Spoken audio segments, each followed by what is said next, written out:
बिस्मिल्लाहिर्रहमानिर्रहीम, अस्सलाम वालेकुम। आप देख रहे हैं व्यूज़ मैटर। मैं हूं मुर्तज़ा डार। उम्मीद करता हूं आप खैरियत से होंगे। एक ख़बर है और अफसोसनाक ख़बर है। ख़बर यह है कि इजरायली फोर्सेस ने एक मरतबा फिर से गज़ा के ऊपर रॉकेट दागने शुरू कर दिए हैं। जो रॉकेट दागे जा रहे हैं वो कल रात, जो इस वीडियो बनाए जाने से पहले यानी मंगल की रात लेट नाइट पाकिस्तानी वक्त के मुताबिक ये रॉकेट दागे गए हैं और इन रॉकेट दागे जाने से इमारतों को शदीद नुकसान पहुंचा है। 20 लाख के करीब आप जानते हैं कि गज़ा के अंदर फ़लस्तीनियों की आबादी मौजूद है। इन आबादी वाले एरियाज़ के ऊपर रॉकेट अभी नहीं दागे गए। ये जो रॉकेट दागे गए हैं ये उन बिल्डिंग्स के ऊपर दागे गए हैं जिसके बारे में इजराइल ये क्लेम करता है कि ये हमने हमास के या दहशत गर्दों के उन ठिकानों को निशाना बनाया है जहां से वो ऑपरेट कर रहे थे। अब ये सारा मामला ऑल ऑफ सडन क्या हो गया? अभी कुछ दिन पहले हम स्टोरीज़ कर रहे थे, वीडियोस कर रहे थे, खबरें सामने आ रही थी। इसके अंदर ये कहा जा रहा था कि जी 11 दिन की लड़ाई हुई, उसके बाद सीज़ फायर हो गया और मामला जो है वो अब सेटल डाउन हो गए। फिर एकदम से इजराइल ने रॉकेट गज़ा के ऊपर दागने शुरू कर दिए। दुनिया भर के अखबारात ये रिपोर्ट कर रहे हैं। Al Jazeera, Jerusalem Time, the Israel Time, New York Times, the Guardian, जितने आप दुनिया के बड़े अखबारात उठा लें वो इस खबर को इस वक्त रिपोर्ट कर रहे हैं और उनका ख्याल ये है कि इस वक्त जो हालात हैं ये खुदा न खास्ता मज़ीद ख़राबी की तरफ ना बढ़ जाएँ। अब ये हुआ क्यों, किस वजह से रॉकेट दागे गए हैं, ऑल ऑफ सडन क्या हो गया भाई? मैं अब थोड़ी सी आपको इसकी डिटेल बताता हूँ। इस वक्त इसकी दो वजूहात हैं। पहली इसकी वजह यह है वो है यरूशलेम के अंदर होने वाली लड़ाई, झड़प, पकड़ धकड़। दूसरी है कि ऐसे गुब्बारे फ़िज़ा में बुलंद किए गए हैं जो इजरायली हुदूद पे हैं। इन गुब्बारों की वजह से ये झड़प हुई है। मैं इन दोनों की डिटेल में जाता हूँ। पहली चीज़ मैंने आपको बताना है कि यरूशलेम के अंदर लड़ाई या झड़प क्यों हो रही है। आप ये जानते हैं कि मुसलमानों की मुक़द्दस जगह मौजूद हैं जिसके ऊपर फ़लस्तीनी मुसलमान ये क्लेम रखते हैं, वो ये कहते हैं कि ये हमारी मुक़द्दस जगह हैं और इन जगहों की बेहुरमती और इन जगहों से हमारा ताल्लुक़ इजरायली या यहूदी फोर्सेस कभी भी ख़त्म नहीं कर सकती।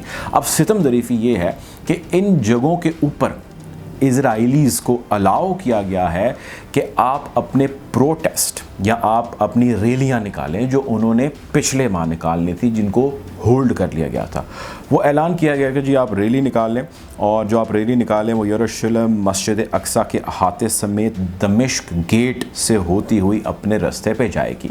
अब इसका ऐलान जब कर दिया गया तो जितने यहूदी थे, जितने ऑर्थोडॉक्स से कुछ ताल्लुक़ रखने वाले लोग थे या हार्ड लाइनर यहूदी थे, वो इकट्ठे हुए और इकट्ठे होकर वो एक रैली की सूरत में यहाँ से गुजरते रहे। अब मुसलमानों को या वहाँ के फ़लस्तीनियों को इस हवाले से शदीद ख़तरात लाहिक थे कि हमारी जगहों का, मुक़द्दस जगहों की बेहुरमती या उनकी पामाली ना करें। वही हुआ जिसका उनको डर था। ये लोग रैली की सूरत में वहाँ से गुज़रे और गुज़रते इन्होंने इस किस्म के नारे, इस किस्म की स्टेटमेंट्स, इस किस्म के बयानात और इस किस्म की आवाज़ें बुलंद की जो कोई भी मुसलमान नहीं सुन सकता। उन्होंने यकीनन फ़लस्तीनियों को तो बुरा भला कहा ही, लेकिन उन्होंने अरबियों को बुरा भला कहा, उन्होंने इस्लाम को बुरा भला कहा, उन्होंने मुसलमानों को बुरा भला कहा, उन्होंने वहाँ पर जितने मुसलमान मौजूद हैं उनके एंसेस्टर्स को, उनके बड़ों को बुरा भला कहा। जब आपके बारे में, आपके मज़हब के बारे में, आपकी कौमियत के बारे में, आपके जिनका फॉलोअर हैं उनके बारे में जब कोई इस किस्म के अल्फाज बकता है तो यकीनन कोई भी शख्स रिएक्ट किए बगैर नहीं रह सकता। ये एक ऐसी चीज़ है जो इंसान की जबिल्लत का या इंसान के अपना एक हिस्सा है। सो फ़लस्तीनियों ने वहाँ पर रिएक्ट किया और उन्होंने उनको खामोश कराने की तमाम मुमकिन कोशिश की, जिसके नतीजे में वहाँ पे झड़प का आगाज़ हो गया।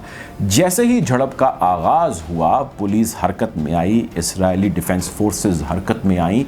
उन्होंने वहाँ पे पकड़ धकड़ का सिलसिला शुरू कर दिया। तमाम तर फ़लस्तीनियों को पकड़ा गया, पकड़ के उनको जेलों के अंदर डाला गया, रबर बुलेट्स का फ़ायर किया गया, टीयर गैस का फ़ायर किया गया।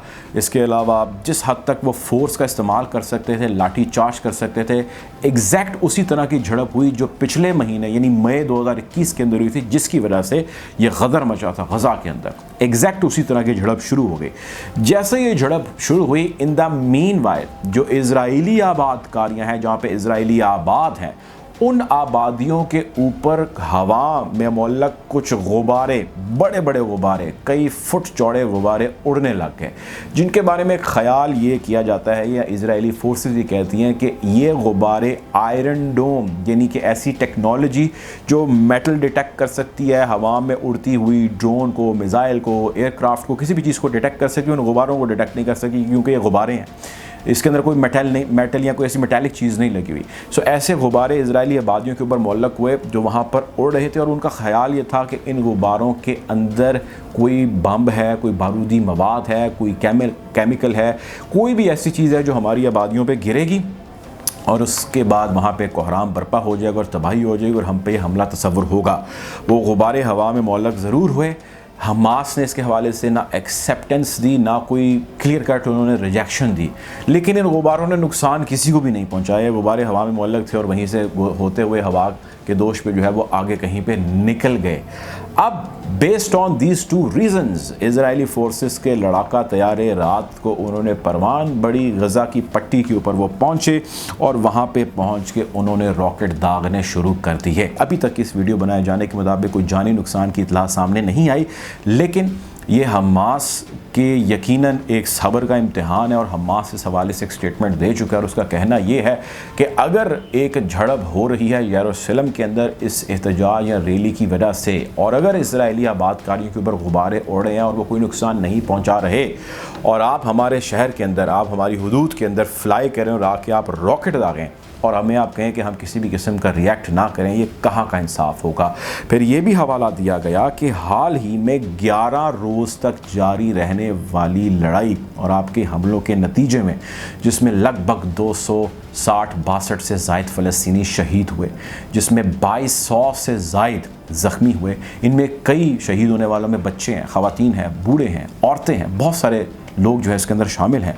11 दिन गदर मचा रहा, आपने बम्बारमेंट की, हज़ारों आपने रॉकेट दागे, आपने लोगों के घर मस्मार कर दिया, आपने उनको मारा, आपने उनको बिल्कुल ज़मीं बोस कर दिया। OIC समेत यूनाइटेड नेशन ने हंगामी इजलास तलब किए, स्टेटमेंट्स, कंडेमिनेशन सामने आई, आपके हवाले से सामने आई, सीज़ फायर का कहा गया। इतना दुनिया के अंदर प्रेशर हुआ, इतना बलवा हो गया और इतनी ख़राबी पैदा हो गई आपकी सिर्फ इस एग्रेशन या सुप्रेशन की वजह से, और उसको अभी चंद हफ्ते भी नहीं गुजरे और आपने ऑल ऑफ सडन फिर हमले करने शुरू कर दिए। आप अंदाज़ा कीजिए कि इस वक्त एक बदमस्त हाथी बना पड़ा है इजराइल के अंदर। आप जानते हैं प्राइम मिनिस्टर उनके चेंज हुए हैं, बेंजामिन नेतन्याहू चले गए हैं और नए उनके प्राइम मिनिस्टर आ चुके हैं।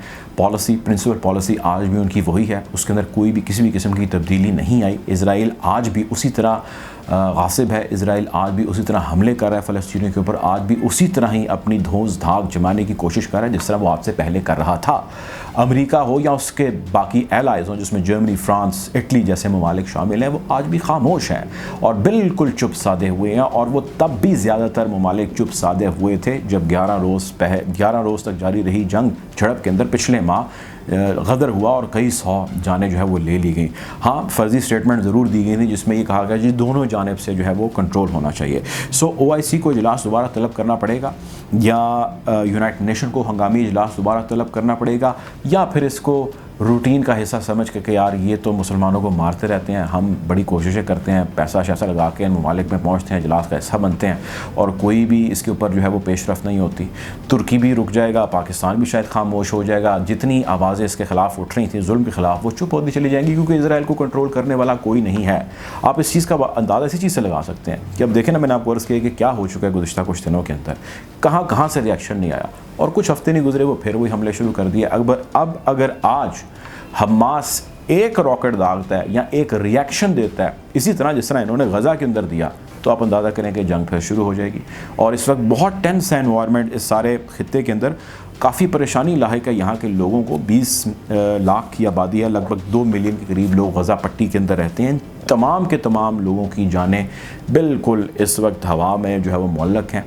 कहीं से कोई भी रॉकेट दोबारा दागा जा सकता है और खुदा न खास्ता कोई एक बड़ा नुकसान हो सकता है। यकीनन बहुत सारी क़ुव्वतें हैं जिसको इंटरवीन करना चाहिए, इजराइल को यकीनन होश के नाखून लेने चाहिए, लेकिन ये ऐसा होगा कि नहीं ये आने वाला वक्त ही बताएगा। हम आपको कोशिश करेंगे कि इस खित्ते की ताज़ा तरीन सूरत हाल के हवाले से ज़रूर अपडेट रखें। अगर आपको ये वीडियो अच्छी लगी इस चैनल को सब्सक्राइब करें ताकि मज़ीद ऐसी वीडियोज़ आप तक बर वक्त बज़रिया नोटिफिकेशन पहुँच सकें। अपना ख्याल रखिएगा। अल्लाह हाफ़िज़।